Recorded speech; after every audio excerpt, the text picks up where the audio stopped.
Yo, what's up mga boss? Isa na naman Filipino prospect ang nanalo via TKO sa laban niya sa Amerika sa undercard kay Navarrete at Valdez 2.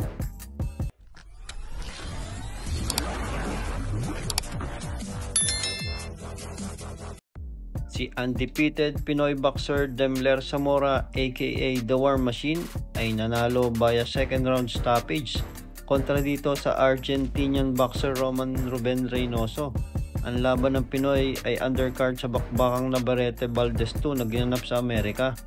Dito sa round 2 ay nakipagsabayan itong si Ruben Reynoso. Hindi alintana kung ano ang lakas ng Pinoy boxer natin. Dito ay tinigil ng referee sa pangalawang bagsak si Reynoso dahil hindi na niya kinaya ang mga suntok ni Demler Zamora.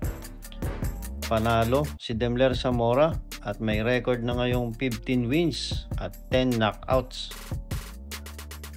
DJ Zamora ay lumalaban sa Super Featherweight Division at ngayon ay tumaas na ang ranking niya sa world kung saan siya ay number 61 at sa Amerika naman ay number 13 na siya. Let's support our boxer mga boss. Thanks for watching and God bless.